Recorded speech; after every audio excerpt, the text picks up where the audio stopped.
Greetings, my people, and Renee, your love power goddess, blessing you today with my second video of the day. It is time to read from Ancient Astrological Secrets of the Jews Revealed. Yes, my people, I'm talking about the Kabbalah.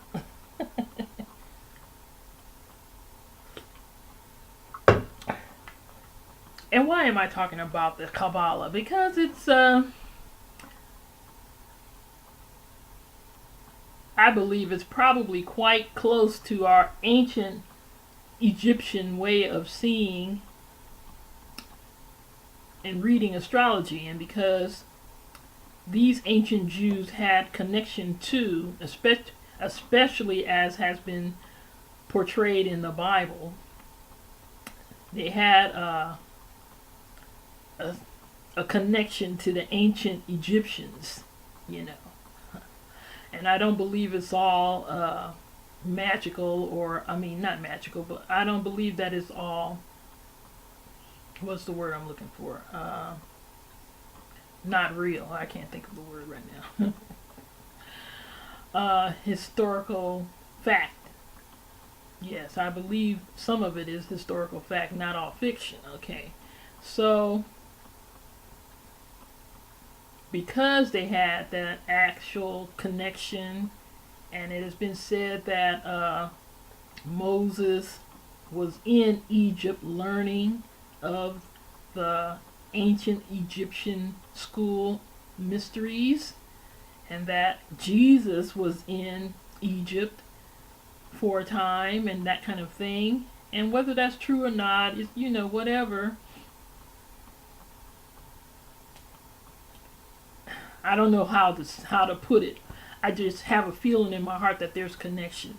And so that's why I read what the ancient story of astrology is. And it's not too different from what it is that's the way we read it in this day and age. So, for that reason, okay, my people, I am reading from Ancient Astrological Secrets of the Jews Revealed, the secret wisdom of the Kabbalah, modernized and clearly explained for the first time by the eminent Hebrew authority Reuven Shomroni.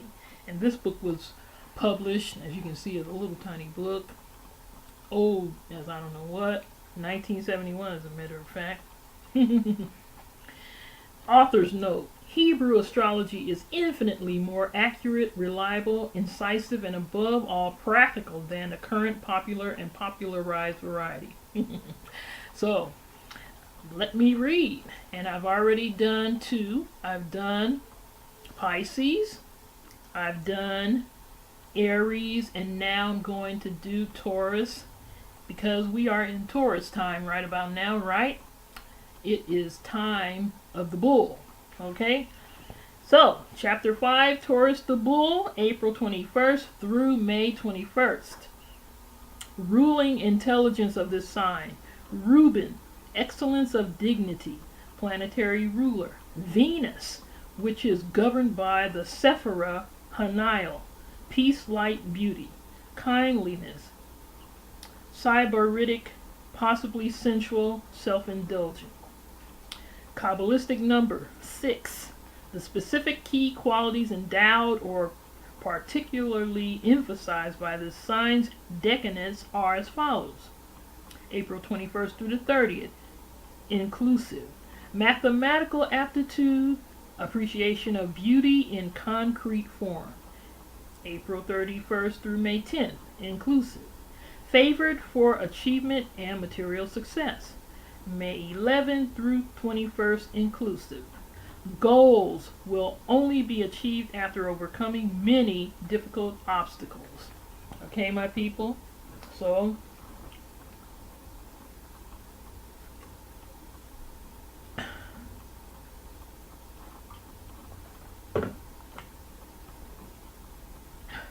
sorry about that, my people. I had to take a couple of sips of my coffee there. I just got through doing a 45-minute long video, and I just got to keep it going. Modern astrologers are wont to describe Taurus as a stable sign, a point on which they are in complete disagreement with ancient scholars and sources. Hebrew astrologers say that the sign is inflexible and obstinate, but this is by no means the same as stable. In fact, they describe the second sign as being unstable, as water, and ascribe to its qualities implied by Jacob's declaration to Reuben, "Thou wentest up to my father's bed, then defilest thou it," in Genesis 49:4. Sometimes the way this book reads is in such a way that, yeah. So, I don't know. I'm going to read it anyway. I've already started. They agree that outwardly Taurus is placid and settled, but they aver natives of this sign have a very strong sexual nature and are capable of violent, sometimes dark passions. Such terms as lustful are not infrequently used in references to the characteristics endowed by the second zodiacal sign. As Esdras and other Hebrew writers argue that Taurian nature is infinitely more complex than more recent students of astrology would have us believe. Present-day popular astrology evidently relies on interpreting of Kabalistic number rather than astrological principles in delineating Taurus' personality. The number 6 signifies domesticity, placidity, essential simplicity. The Hebrew system concedes the presence of these qualities in Taurus, but holds them to be secondary and superficial, which one is inclined to agree is as it should be, for Kabbalistic numbers were never intended as prime indicators of traits and attributes. The ancients held that there are powerful, even violent, emotions behind the placid Taurian facades. This is immediately given substantiation by the volcanic and long-lasting rages of which second sign natives are capable. Modern astrologers usually admit this, but are at a loss to reconcile this aspect of Taurian nature with the overall portrait they present to the public. There is tremendous determination, solidity, rigidity, and endurance in Taurus, but these attributes again do not necessarily always add up to stability. Far from it. The Taurian is often one who will go to the uttermost limit of extremes and even beyond. Vide Taureans Nikolai Lenin and Adolf Hitler. Whoa, oh boy. Man, Lenin and Hitler were Taurians, huh? Alright, Taurian tendency to overindulge and carry things to excess is exemplified by the General U.S. Grant, an alcoholic, and composer Peter Ilyich Tchaikovsky, who was not only an alcoholic but a narcotics addict and notorious homosexual. Oh my god. Oh my god, I don't know if I'm going to even upload this video. However, it should be noted that these last two examples also illustrate another outstanding Taurian trait, namely that overindulgence and excess do not prevent second sign people from achieving great success and fame. Hebrew astrology affirms this. It makes no effort to denigrate Taurus, but does see the sign in much clearer and more realistic perspectives than do our contemporary stargazers.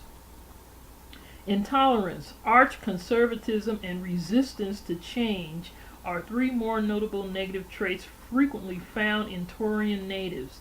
They are apt to resent bitterly and doggedly fight against anything that they consider a radical departure from their rigid rules and concepts of what is the established order.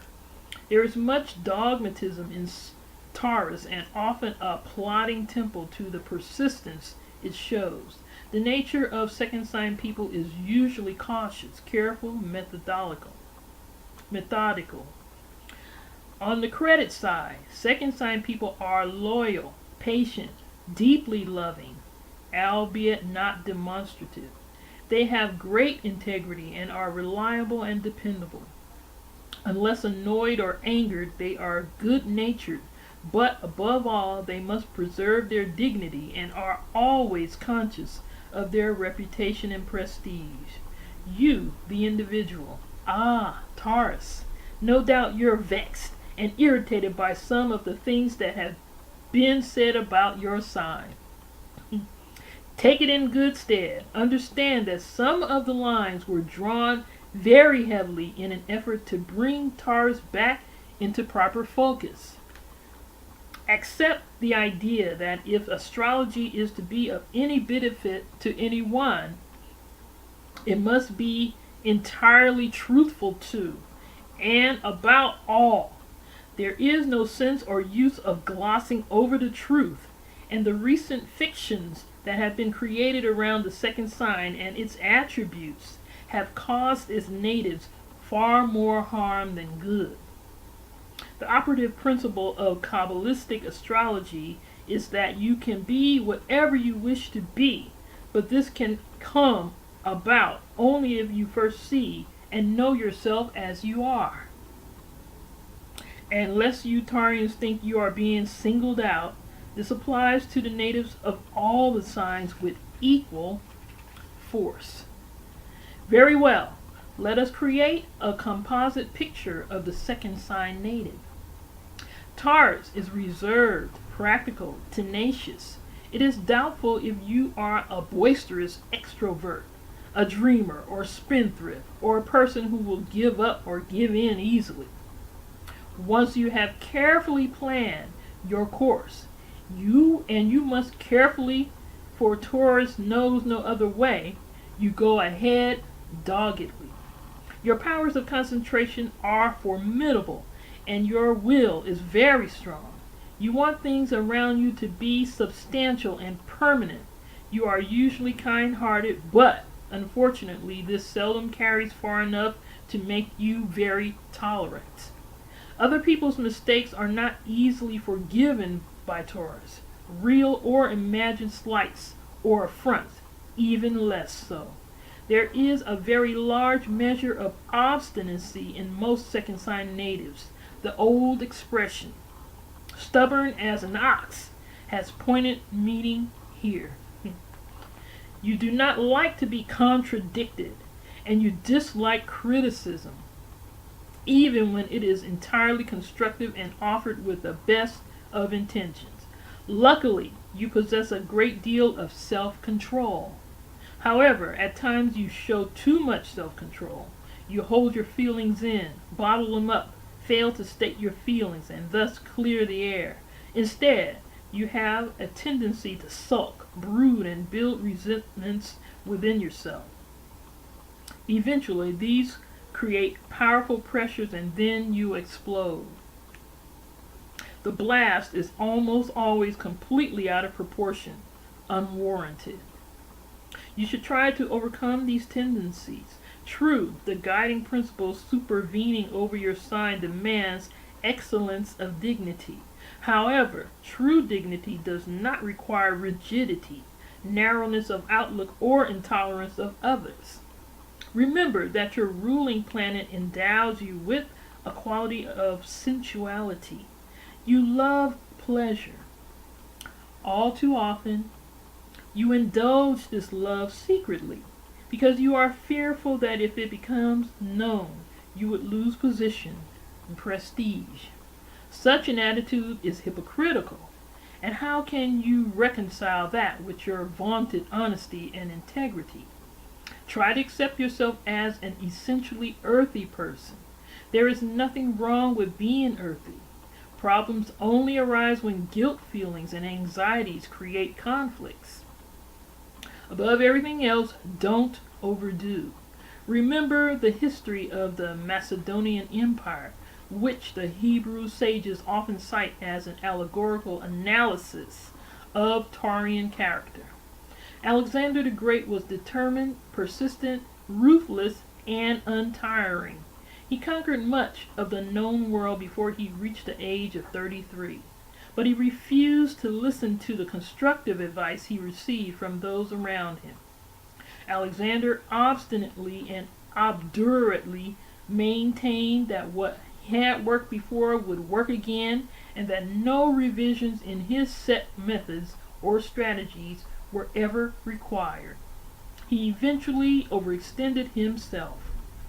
Alexander the Great died at 33, and after his death, the vast Macedonian empire he had created fell apart and vanished into oblivion.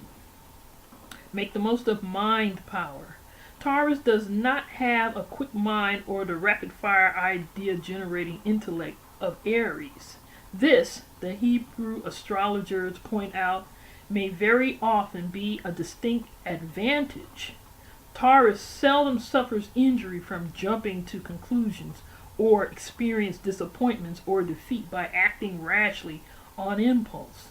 Realize that you have a methodical mind, Taurus, and make the most of it.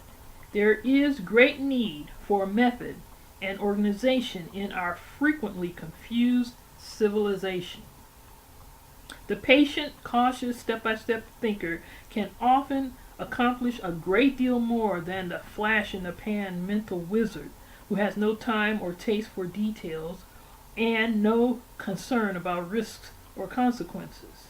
There is a passage in a commentary on the Kabbalah that says, "Even a fool can dream of a bridge that spans the mightiest rivers, but wise and careful men are needed to construct one across even a narrow stream."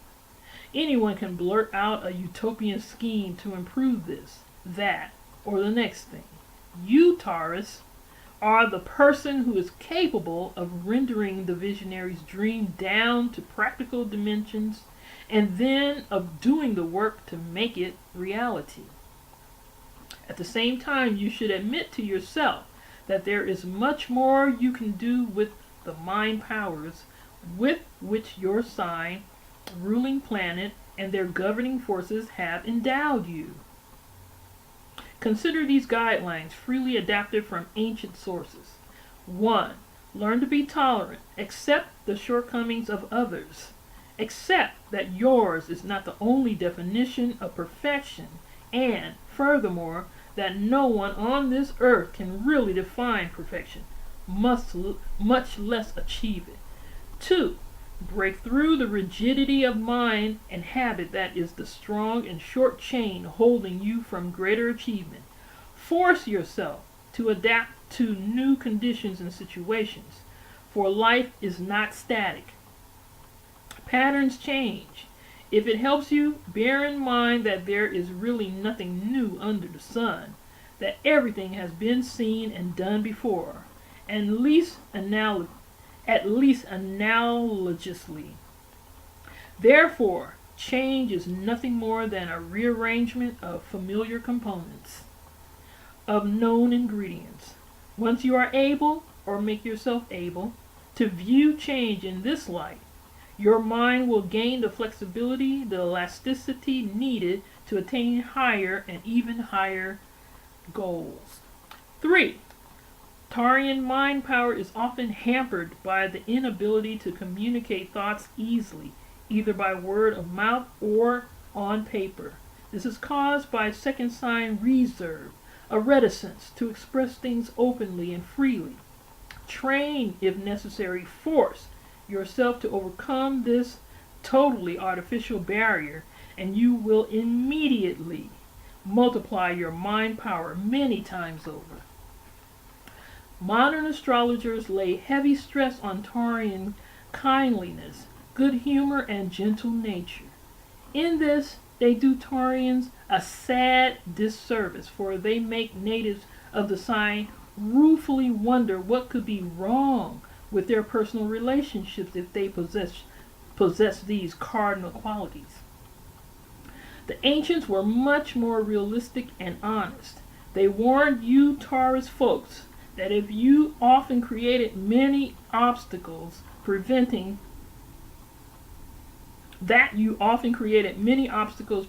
the establishment and maintenance of useful and rewarding human relationships. First, they argued that you were inclined to be closed and withdrawn, not as much as, say, Cancer or Virgo, but too much for your own good just the same. You must let down the bars and build and permit yourself greater latitude of acquaintance and social intercourse. Second, Taureans must learn to be less jealous and demanding of their friends and less critical of others with whom they interact. The word interaction itself implies mutual cause and effect. You must be willing to give and accept the fact that you'll have to take too if you want to get along with people. Loosen up. Give others the benefit of the doubt once in a while. Achieve pliability of mind and attitude. Third, allow the influence of Venus and its Sephira, Haniel, to play a stronger role in your life. Permit yourself to be more outgoing, open, and demonstrative. Speak, ask questions, and smile and nod approvingly at the answers you receive. Show that you have at least as much interest in others as they have in you. You love luxury. Why not allow yourself the luxury of being a sociable, responsive person? Once you do, you'll discover that it's the most profitable investment of effort you could make. One that pays immense dividends in friendships and in the successes you have when seeking to gain confidence or obtain results from other people. Accentuate the many positive outward qualities you possess and give them an opportunity to grow, to assume depth and dimension. Let your external calm, kindliness, and patience extend deep into your personality, take root there, and blossom. Cultivate the Venus-endowed traits that make personal satisfaction and pleasure a determining factor in so many areas of your life. If you enjoy something, if it pleases you, then it is good. If not, it is bad. Adapt this rule of judgment to human relationships. If you enjoy the company of certain people, if they or what they have to offer you are pleasing, let these be the elements on which you base judgment. Don't doubt, question, dig endlessly, and demand a perfection that doesn't exist. Accept the relationships and enjoy the benefits you derive from them. Romantic relationships.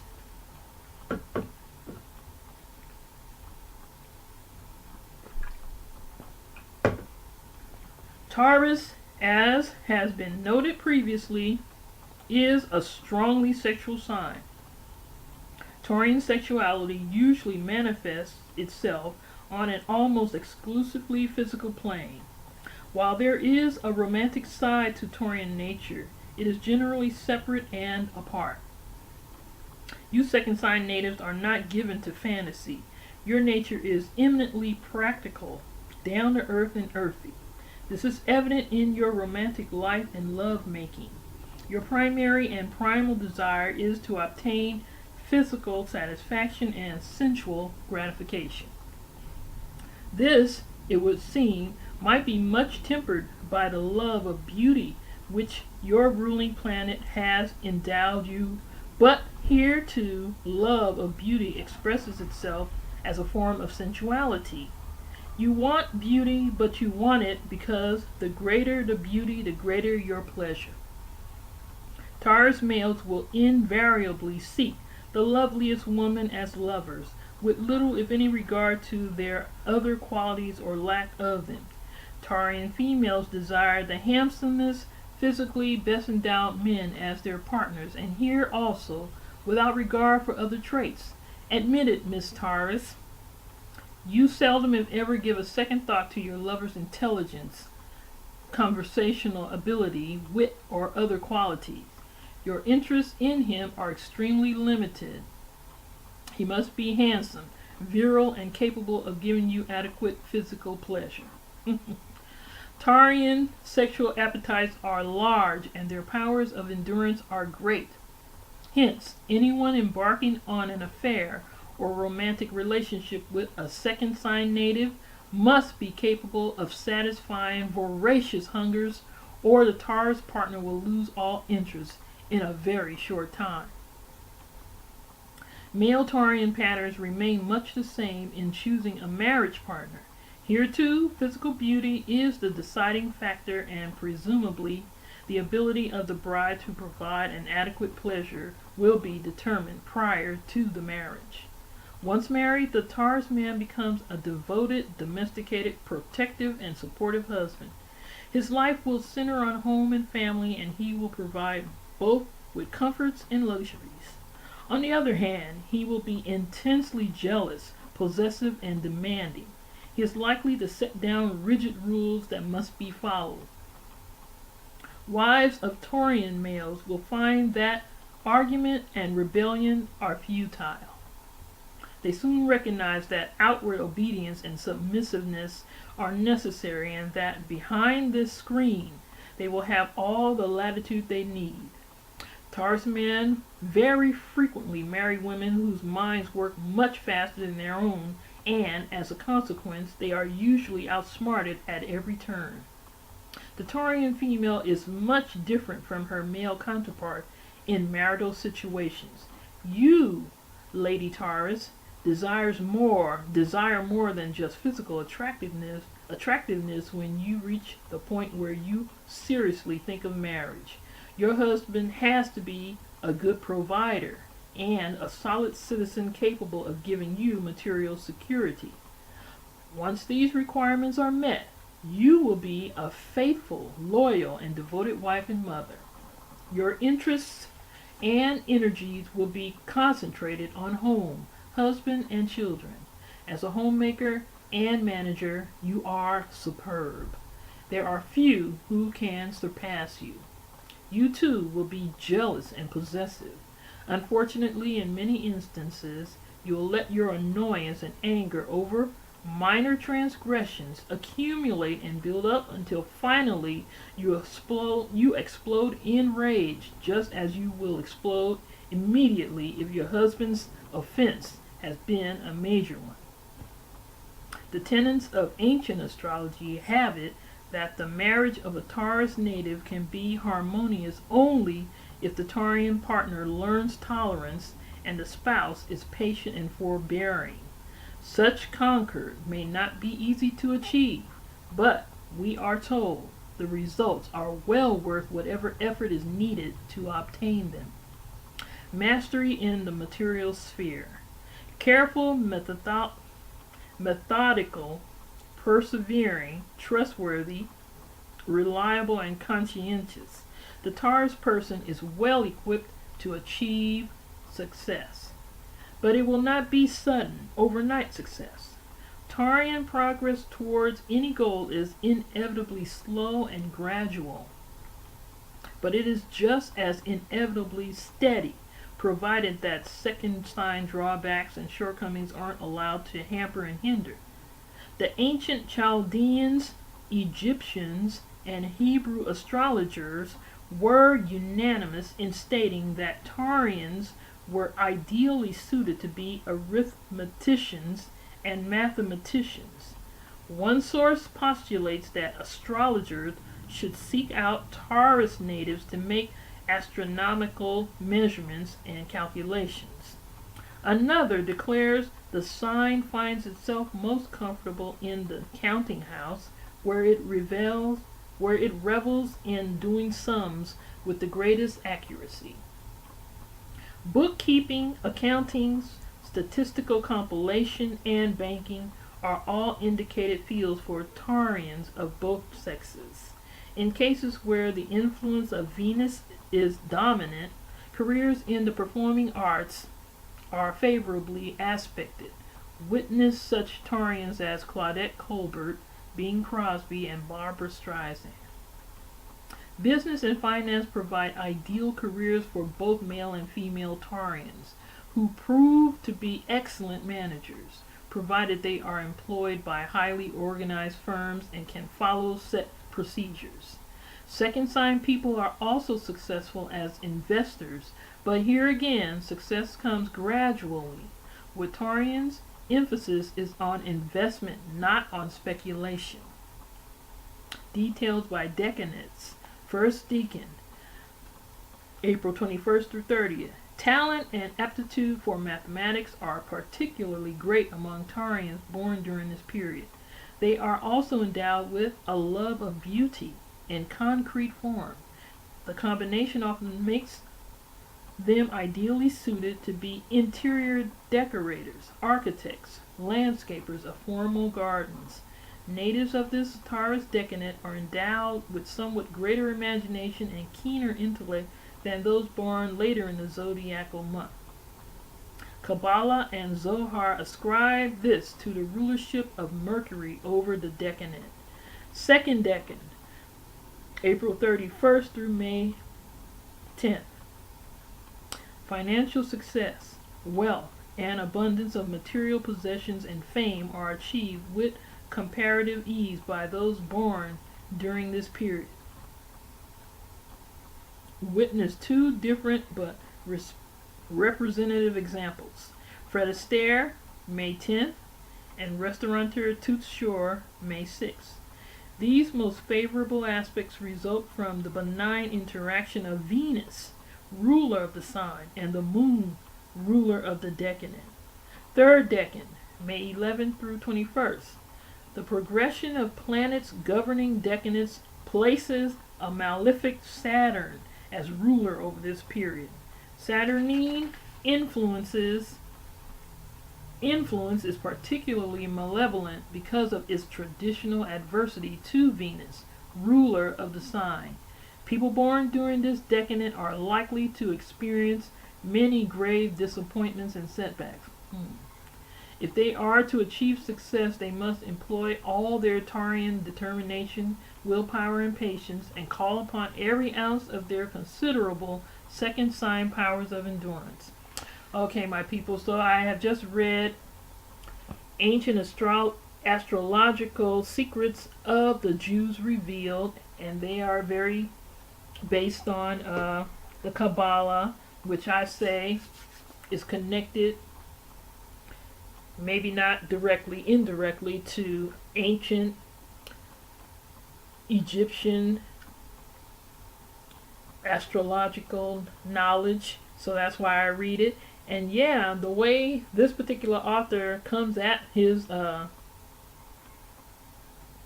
information, or the way he gives it, is pretty much straight and no chaser.